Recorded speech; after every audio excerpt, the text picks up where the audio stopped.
చెప్పారు. మనకు సామాజిక స్పృహ ఉండాలి. సామాజిక స్పృహ లేకపోతే ఏళ్ల తరబడి మనం ఇట్లాగే వెనకబడిపోతూ ఉంటాం. వెనకబడిన అనేటువంటి మాట తీసేసి పోరాటంలో ముందున్నటువంటి కులాలుగా మనం ముందుకు రావాలి. మీరందరికీ తెలిసిందే ఐఏఎస్లు ఉన్నారు, బీసీలలో ఐపీఎస్లు ఉన్నారు. కానీ చింతపండు రవి అనే ఒక సాధారణ వ్యక్తి మన రాష్ట్రంలో, తెలంగాణ రాష్ట్రం అంటే పోరాటాల పురిటిగడ్డ, అటువంటి రాష్ట్రంలో దాని చింతపండు రవి గారు వచ్చినట్టు ఈ మేధావులందరూ ఒక వేదిక పెట్టి మనకు ఒక మాట్లాడడానికి ఒక అవకాశం ఏర్పరిచినటువంటి చింతపండు రవి గారికి ఎంత చెప్పినా ధన్యవాదాలు. మనం తీర్మానం మళ్ళా నాటి అందరికి పరిచయం, చింతపండు రవి అంటే తెలియదు. అంటే వెనకబడిన వర్గాలకు ఐఏఎస్ చేసుకుంటూ పోయారు, అదే ప్రిన్సిపాల్కి పోయాం, టీచర్లకు పోతున్నాం, అన్ని ఇంజనీర్ల జెండాలు మోసుకుంటూ పోయాం. ఎప్పుడు కూడా మనకు ఆలోచన లేదు, మోసైడ్ రాకే ఉంది, ఆ రాత వాళ్ళకే ఉండదేమో అనేటువంటి భావజాలంతో, దారిద్ర్య భావజాలంతో బతుకుతూ నడుస్తున్నాం.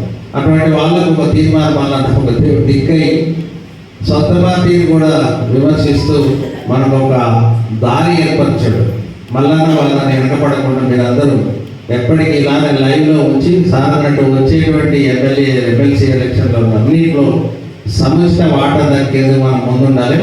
అదే వాదనలో భాగంగా ఇవాళ టీచర్ ఎమ్మెల్సీగా పోటీ చేసి సుందరరాజు గారికి ప్రథమ ప్రాధాన్యత ఓటేసి మిగిలిన ఓట్లన్నీ బీసీ అభ్యర్థులకు, ఎస్సీ అభ్యర్థులకు వేసుకోవాల్సిందిగా అనేటువంటి మాటని అసలు పక్కన పెట్టి, మీరు ఎంత యూనియన్ స్ట్రాంగ్ అయినప్పటికీ కూడా, నాకు కూడా ఒక యూనియన్ ఉన్నా కూడా ఆ మాట పక్కన పెట్టి బీసీ వాదాన్ని ముందు పెడుతూ 13 ప్రాధాన్యత ఓట్లు బీసీలకు వేసుకోండి, ఎస్సీలకు వేసుకోండి, ఎస్టీలకు వేసుకోండి, మైనార్టీలకు వేసుకోండి తప్ప ఆ ఒకే ఒక వర్గం 6 అన్ని పార్టీలు, అన్ని యూనియన్లు వాళ్ళనే ముందు పెట్టడంలో ప్రజల్లో ఒక చైతన్యం వచ్చి అది కూడా మనకు లాభం జరిగింది. ఈ సమయంలో సుందరరాజు గారు మాట్లాడుతుంటే నేనే అసలు బాగా ఇన్స్పైర్ అయినా.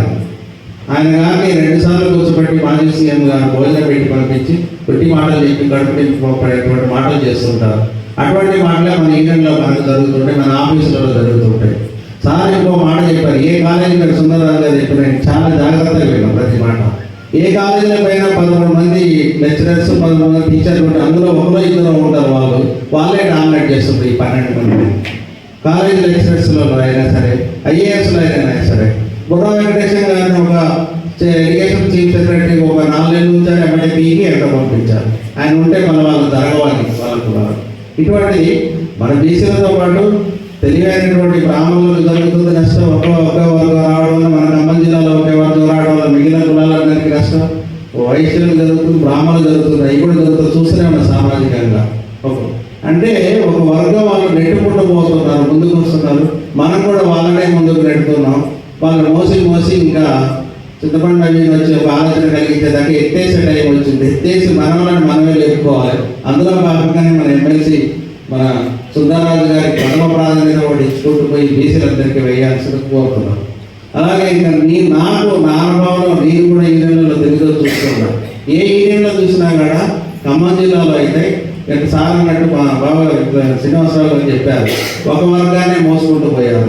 ఒకసారి జియావుద్దీన్ గారని మా ఊరు నుంచి ఇచ్చారు. ఆయన ఎక్కిన అధ్యక్షుడు కానించి ఆయన సిగరెట్ తాగే అలవాటు ఉంది, ఆయన ఇట్లా అని వ్యక్తిగతంగా ఫోకస్ చేసి ఆయన దిగేదాకా ఆయన రిజైన్ చేసేదాకా చేశారు. అట్లా ఇంకొక యూనియన్లో విజయామృతరాజు అనే ఆయన ఒక అధ్యక్షుడు అయితే, ఆయన ఎస్సీ అయితే ఆయన దిగిపోయేదాకా ఆయన వ్యక్తిగత లోపాలన్నీ బయట చెప్పడం మొదలుపెట్టారు.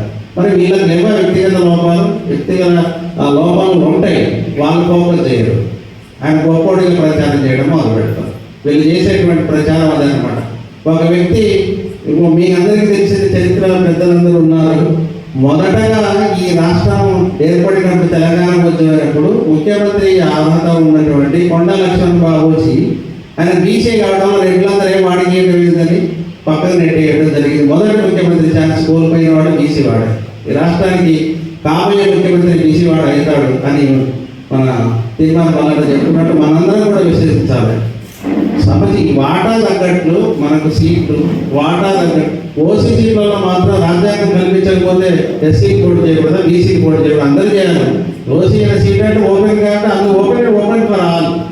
అక్కడ వాళ్ళ 2-3 ఇంకా దరిద్రం ఏంటంటే ఈ మధ్య జరుగుతున్నటువంటిది అదే పార్టీలో అన్ని పనిచేస్తున్నటువంటి 30-40 సంవత్సరాల నుంచి పనిచేస్తున్న వాళ్ళకి సీట్లు ఇవ్వకుండా అప్పటికప్పుడు వచ్చిన పెట్టుబడిదారులు, కాంట్రాక్టర్లు, బిజినెస్ మ్యాన్లు వచ్చి అప్పుడప్పుడు సీట్లు కొట్టేసుకుంటున్నారు. అంటే డబ్బు ఉంటే చాలు. వాళ్ళు కూడా ఆలోచించుకోవాలి. నిన్నటిదాకా పని చేశాను, రెడ్లైనా సరే ఇంకెవరైనా సరే నాకు లేకుండా పార్టీ మాది వచ్చినోడికో లేకపోతే 100 కోట్ల ఆస్తి కలిగినోడికే సీట్లు ఇస్తున్నారు ఇది ఆలోచించాలి. మన దాంట్లో కూడా సార్ అన్నట్టు బట్టి ఫ్యామిలీ తర్వాత బట్టి వాళ్ళే కాకుండా పక్కకు తప్పుకొని మన కులాలలో కూడా ఇతర కులాలకి ఇవ్వాలి.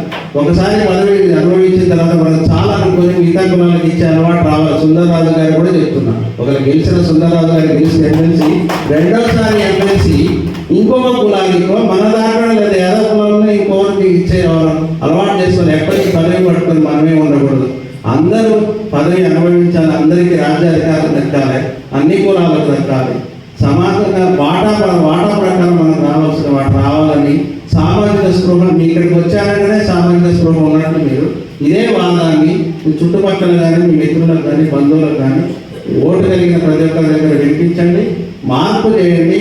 నిన్న కూడా ఒక వ్యక్తి కోసం వచ్చిన దాంట్లో చూసి 8 మంది బీసీలో ఉన్నారు, 2 ఎస్సీలు ఉన్నారు, 1 ముస్లిం ఉన్నాడు. ఇంకొక ఆయన కోసం ప్రచారం వచ్చారు బయటికి, ఆయన పక్కన వీళ్ళే ఉన్నారు. అరే అక్కడ ఈ 6 పక్కన తిరిగేవారంటే ఎస్సీ ఎస్టీ బీసీలే తిరుగుతారు ప్రచారానికి. ఒక్కడు కూడా లేదు, ఆ పేరు ఒక్కడు కూడా లేడు పక్కన. ఏంటి ఇది?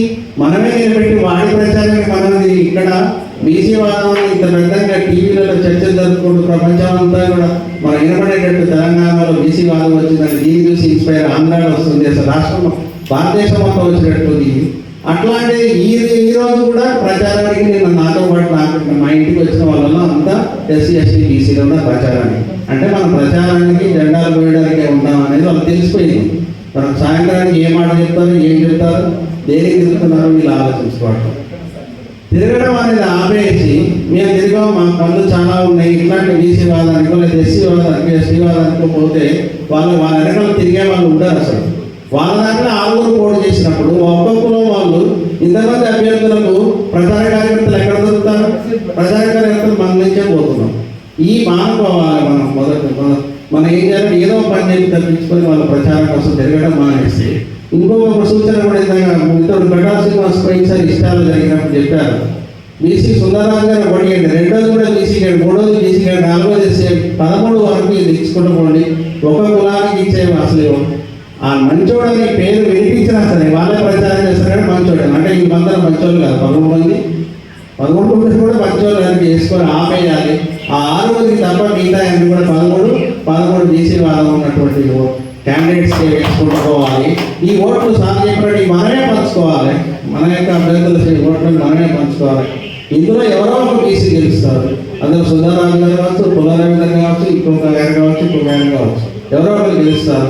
అప్పుడు బీసీ వాదం రాష్ట్రంలో నెగ్గినట్టే అన్ని రాజకీయ పార్టీలు ఆలోచించి వచ్చే ఎలక్షన్లలో సర్పంచ్ కానీ మొదలు పెడితే ఎంపీ వరకు అన్ని సీట్లు బీసీ కోట, బీసీ ఎస్సీ కోట ఎస్సీకి వస్తుంది.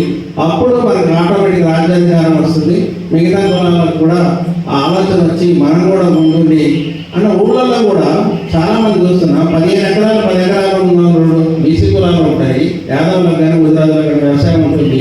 రాజకీయంగా మనం ఎంత పొద్దు లేచి పోయి వ్యవసాయం చేసుకోవడానికి 2 ఎకరాలు 1 ఎకరం ఉన్నటువంటి రెడ్డి యొక్క అమ్మ ఉంటాడు. ఆయన ముందుకు వస్తాడు, ఆ రెడ్డి గారిని నిలబడి మనమే అంటాం. పెట్టుబడి కూడా మంది.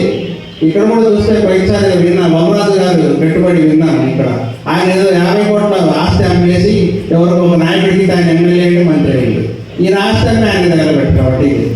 ఏంటో తగిలేసి మన శ్రమను తగిలేసి మన శక్తిని వాళ్ళు దారిపోసి మనం ఎనకాలండి వాడు పనిలో మానుకొని రాజ్యాధికారం దక్కేందుకు, ఆ రాజ్యాధికారం దక్కిన తర్వాత సుందరరాజు గారు ఇంకో మాట చెప్పారు, మీరు అందరూ వినే ఉంటారు. నేను వస్తే ఒక పైసలు సంపాదించుకున్నంత సంపాదించుకున్నాను, వచ్చేటువంటి పైసలు ప్రభుత్వం చేసే పైసలు మన పేద ప్రజలకు అందేటట్టు చేస్తాను. అది ఒక మంచి ఐడియా. అది పెట్టుకోవాలి. మన రాజ్యాంగం దక్కగానే మళ్ళీ ఏదో ఇప్పుడున్నటువంటి ఎస్సీ ఎస్టీ బీసీ మంత్రులు కోట్లు ఎన్నికేసుకొని మళ్ళీ తర్వాత వాళ్ళ కుటుంబాలకి ఎమ్మెల్యే సీట్ల కోసం బాగుపడటం కాకుండా మనకు వచ్చే పెన్షన్ చాలా ఎమ్మెల్యే పెన్షన్ అనుకోని మన కులాల అభివృద్ధికి, నిజంగా కులాభివృద్ధి కులాల అభివృద్ధికో బీసీల అభివృద్ధికో ఉన్నటువంటి సంపదలు వినియోగిస్తే ప్రభుత్వం 50 కోట్లు చెప్పారు. సుందరరాజు సార్ 30 కోట్లు అయిపోయేదానికి 80 కోట్లు పెట్టారు. కాంట్రాక్ట్ చూస్తే కడుపు తరుక్కుపోయిందన్నారు. అంటే ప్రజల సొమ్ము ఒక రాత్రే మొన్నటిదాకా సైకిల్ చెప్తున్న వ్యక్తి 1000 కోట్ల ఆస్తులు ఎట్లయిందంటే ఇదే మరి రాజ్యాధికారం ఉంటే జరిగే లాభం ఏంటంటే కాంట్రాక్టుల పేరుతోనూ ఇక ఈ ల్యాండ్ కబ్జాల పేరుతోనూ ఆస్తుల పేరు వాళ్ళు కోటీశ్వర్లు అవుతున్నారు. మనకు అది అవకాశం అంటే రాజ్యాధికారం లేకపోతే ఎక్కడ తినాలో తెలియదు, ఎక్కడ పంచాలో తెలియదు. అందుకే రాజ్యాధికారం వస్తే డబ్బులు కూడా మనం సద్వినియోగం చేసి ఆ మిగిలిన డబ్బు సొమ్ముని వెనకబడిన కులాల యొక్క అభివృద్ధికి ఉపయోగించుకోవచ్చని సుందరరాజు గారు ఇక్కడ రెండో మాట. ఆయన మాట్లాడే మాట ప్రతిదీ కూడా సామాజిక స్పృహ కలిగి మంచి అవగాహన ఉన్న వ్యక్తిలా కనబడింది. అలాగే అటువంటి వ్యక్తుల్ని మనం ఎమ్మెల్సీగా గెలిపించుకోవడం మనందరి కర్తవ్యం. అలాగే బీసీలో ఎవరైనా సరే అటువంటి మేధావులు ఎక్కడొచ్చినా సరే ఎస్సీ ఎస్టీ బీసీలకు ఖచ్చితంగా వారిని గెలిపించుకొని మనం అసెంబ్లీకి పంపాలి. పంపినప్పుడే మా వెనకబడిన కులాలకు న్యాయం జరుగుతుంది ఆశిస్తూ అవకాశం ఇచ్చినందుకు టీవీ గారు.